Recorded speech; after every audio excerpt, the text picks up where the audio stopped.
Hello dear students, welcome to Genesis Digital. मैं नंदन आज की इस वीडियो में कैरियर से रिलेटेड कुछ बातें करने आया हूँ आपके लिए। बहुत सारे बच्चे क्लास 10 पास करके 11th में आते हैं बट वो अपना गोल डिसाइड नहीं कर पाते हैं बिकॉज उनको पता नहीं होता है साइंस पढ़ने से क्या बेनिफिट्स है, आर्ट्स पढ़ने से क्या बेनिफिट्स है और कॉमर्स पढ़ने से क्या बेनिफिट्स है। बस वो स्ट्रीम ले लेते हैं, चूज कर लेते हैं, बट उनको ये चीज़ पता नहीं है जो स्ट्रीम हम ले रहे हैं वो आगे जाके क्या करें। जैसे मैं एक एग्जांपल समझाता हूँ आप लोगों को। बच्चों, अगर आप प्लेग्राउंड में फुटबॉल खेल रहे हो, अगर वहाँ पे गोल ना बनाई जाए तो आपको खेलने में मज़ा आएगा? नहीं आएगा। तो firstly you have to decide your goal. सबसे पहले आपको गोल डिसाइड करना चाहिए। और गोल डिसाइडेड कब होगा? जब आप उसके बारे में जानेंगे। अगर आप साइंस पढ़ रहे हैं तो उससे रिलेटेड आपको क्या बेनिफिट्स मिल सकती है, आर्ट्स पढ़ रहे हैं तो उससे रिलेटेड आपको क्या बेनिफिट्स मिल सकती है, और कॉमर्स पढ़ रहे हैं तो आप उससे रिलेटेड आपको क्या बेनिफिट्स मिल सकती है, तभी आप अपना गोल डिसाइड कर पाएंगे। तो सबसे पहले शुरुआत करते हैं साइंस से। शुरुआत करते हैं साइंस से। साइंस में होता है पीसीएम पहली ग्रुप, और दूसरी ग्रुप जो होती है पीसीबी होती है। पीसीएम में फिजिक्स, केमिस्ट्री, मैथ्स आपका कंपलसरी होता है, और इसके साथ एक लैंग्वेज पेपर भी होता है इंग्लिश का। उसके बाद एक ऑप्शनल होता है जिसमें आप कोई भी सब्जेक्ट ले सकते हैं। पहली चीज़ यहाँ पे क्या कर सकते हैं, आप इंजीनियरिंग कर सकते हैं। और इंजीनियरिंग के लिए आपको पता है कौन सी एग्ज़ाम होती है, ये पहले वाले वीडियो में ऑलरेडी डिस्कस हो चुकी है। जेईई मेन के थ्रू हम इंजीनियरिंग कर सकते हैं, और आर्किटेक्चर कर सकते हैं जो एग्ज़ाम नाटा कंडक्ट कराती है। Ethical hacking, defence, BSc bachelor of science, BSc computer science, BSc IT, aviation, merchant navy, forensic science, pharmacy, astronomy, research, education and teaching, teacher भी बन सकते हैं, और कमर्शियल पायलट भी बन सकते हैं। देखो इतने सारे अपॉर्चुनिटीज़ हैं, और ये सारे अपॉर्चुनिटीज़ जो है ना बहुत आगे कैरियर आपको बना सकते हैं। मतलब बहुत ज़्यादा चांसेस होते हैं यहाँ पे आपकी कैरियर बन जाएगी। अगर आपकी सपोज इंजीनियरिंग करने के बाद जॉब भी नहीं लगती है तो आप सिविल सर्विसेज के लिए प्रिपरेशन कर सकते हैं, या कोई भी एग्ज़ाम होता है, गवर्नमेंट लेवल का एग्ज़ाम हो या प्राइवेट लेवल का एग्ज़ाम हो, उसमें आपकी बेसिक अच्छी रहेगी अगर आप साइंस करेंगे, ताकि आपकी सिटिंग कैपेसिटी बनेगी, आप ज़्यादा टाइम तक पढ़ सकेंगे। मैं ये कमेंट नहीं कर रहा हूँ आप आर्ट्स मत लीजिए, कॉमर्स नहीं लीजिए।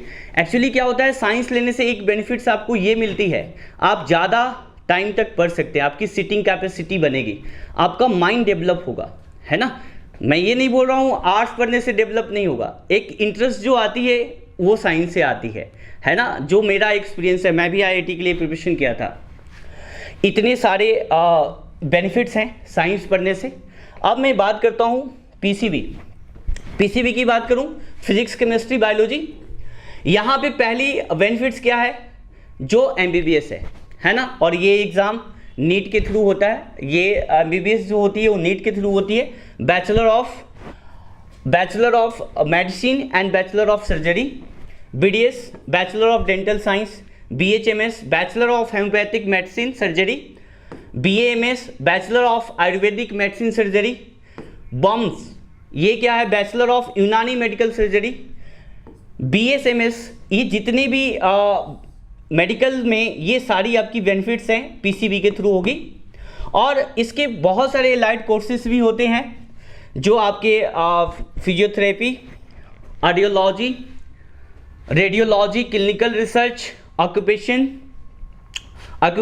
Therapy, BSc pharmacy, nutrition, psychology, environmental science, इतने सारे बेनिफिट्स हैं आपके पीसीबी फिजिक्स, केमिस्ट्री, बायोलॉजी से। तो ये रही साइंस की बेनिफिट्स। आप यहाँ से अपनी गोल डिसाइड कर सकते हो। आपको अगर एनडीए में जाना है तो यूपीएससी एग्ज़ाम कंडक्ट करना, ये एग्ज़ाम कंडक्ट करती है, इसको आपको क्वालिफाई करना पड़ेगा। इसके 3 स्ट्रीम्स होते हैं, जो होता है नेवी होता है, एयरफोर्स होता है, आर्मी होता है, वो रैंक के अकॉर्डिंग आपको ये डिसाइड होती है। और बैचलर ऑफ साइंस पढ़ने से आपको क्या बेनिफिट्स मिल सकती है, ये सभी आप इसको देख के आप अपनी गोल को डिसाइड कर सकते हो, हम किस फील्ड में जाना चाहते हैं। तो आपको ये चीज़ पता होना चाहिए, साइंस पढ़ने से ये आपकी फील्ड है, आप यहाँ पे जा सकते हैं, आपका इंटरेस्ट किस में आप यहाँ पे देख सकते हैं। तो ये साइंस की बेनिफिट्स थी, ये आपकी साइंस में बायोलॉजी की PCB physics chemistry biology key benefits थी। अब हम बात करते हैं आर्ट्स की।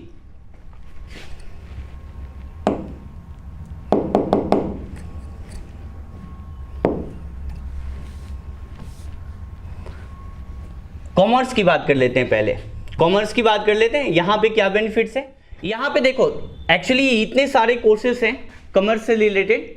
आप बैचलर ऑफ कॉमर्स कर सकते हैं जिसको बोलते हैं BCom, bachelor of banking and insurance, bachelor of accounting and finance, ये सारे bachelor of mass media, bachelor of business management, ये सारे स्ट्रीम जो हैं वो कॉमर्स के थ्रू हैं।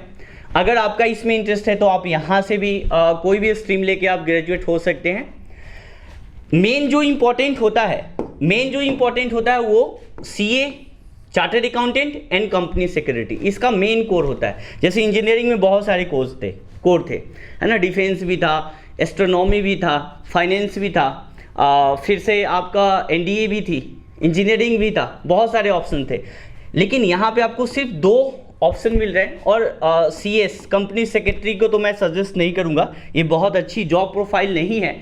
चार्टर्ड अकाउंटेंट की बात करें तो ये इंडिया की सबसे टफेस्ट एग्ज़ाम में आती है और ये पेपर बहुत मुश्किल होता है और यहाँ पे बहुत कम लोग ही क्वालिफाई कर पाते हैं इस एग्ज़ाम को, पूरी पेपर क्वालिफाई कर पाते हैं। तो यहाँ पे आपके सिर्फ 2 बेनिफिट्स दिख रहे हैं। और साइंस में या मेडिकल हो या इंजीनियरिंग हो, बहुत सारे बेनिफिट्स हैं। पीसीबी और पीसी में बहुत सारे बेनिफिट्स आपको दिखाई दे रही थी। अब बात करते हैं कॉमर्स की। कॉमर्स की हो गई, अब बात करते हैं आर्ट्स की। हाँ देखिए यहाँ पे टोटल 7 सब्जेक्ट होते हैं। आप यहाँ से कोई भी एक सब्जेक्ट से ग्रेजुएट हो सकते हैं। आप इंग्लिश ऑनर्स कर सकते हैं, सेकेंड लैंग्वेज कोई भी ले सकते हैं, physiology, psychology, sociology, economics, history, geography, pol science, mathematics, logic, education, किसी भी एक स्ट्रीम को लेके आप ग्रेजुएट हो सकते हैं। अब यहाँ पे आप आफ्टर ग्रेजुएट आप यूपीएससी करेंगे आफ्टर ग्रेजुएट, है ना, बट आपको +2 के बाद कोई भी जॉब सिक्योरिटी नहीं मिलेगी। जो जॉब सिक्योरिटी कहाँ पे मिल रही थी आपको, ज़्यादा चांसेस, मैं 100% नहीं बोल सकता हूँ जॉब लग ही जाएगी, लेकिन 99% चांसेस ये रहेगा अगर आप साइंस स्ट्रीम से पढ़ेंगे, आपको वहाँ पे बहुत सारे आपको ऑप्शंस मिलेंगे जॉब के। बट यहाँ पे जब तक आप ग्रेजुएशन नहीं करेंगे तब तक आप फॉर्म भी फिल नहीं कर सकते हैं। इवन एक प्यून का भी एग्ज़ाम होता है तो ग्रेजुएट मांगता है। बैंकिंग में आप जाओ या कोई भी एग्ज़ाम होता है स्टेट लेवल पे भी, कलर का भी एग्ज़ाम होता है तो वहाँ पे क्या होता है, ग्रेजुएट लेते हैं, है ना। तो ये सारे बेनिफिट्स हैं अलग अलग सब्जेक्ट के। तो मैं यही सजेस्ट करूँगा अपने अकॉर्डिंग आपको साइंस लेनी चाहिए। इसका बेनिफिट्स क्या है, सपोज आप ये सोच रहे होंगे हम यूपीएससी में जाना चाहते हैं और मैं क्यों साइंस पढ़ूँ, ज़्यादातर वहाँ पे तो जनरल स्टडीज़ के क्वेश्चंस होते हैं। लेकिन ये बात आपका गलत हो जाएगा, ताकि जो आर्ट्स वाले बच्चे होते हैं, साइंस वाले बच्चे हैं, उनमें एक डिफरेंस यही होता है, साइंस पढ़ने से बच्चे को ना सिटिंग कैपेसिटी ज़्यादा होती है और बहुत ज़्यादा माइंड डेवलप होता है, उस तरीके से उनको पढ़ाया जाता है। जैसे बहुत सारे IITian टॉप रैंकर हो रहे हैं यूपीएससी के, वही रीज़न है, ताकि उनकी सिटिंग कैपेसिटी ऑलरेडी बन चुकी है। और आर्ट्स में क्या होता है, हम 1 दिन 2 दिन पढ़ाई करके भी एग्ज़ाम को क्वालिफाई कर पाएंगे, लेकिन अगर साइंस की बात करूँ तो वो एग्ज़ाम आप क्वालिफाई नहीं कर पाओगे। यही कारण है आपको मैं ये सजेस्ट कर रहा हूँ आपको साइंस लेना चाहिए, है ना। तो ये आज की वीडियो में ये कैरियर से रिलेटेड थी बातें, और आप इस वीडियो से अपनी गोल भी डिसाइड कर सकते हो। ऐसे ही वीडियो देखने के लिए आप इस चैनल को सब्सक्राइब कीजिए, शेयर कीजिए और लाइक कीजिए। Thank you so much.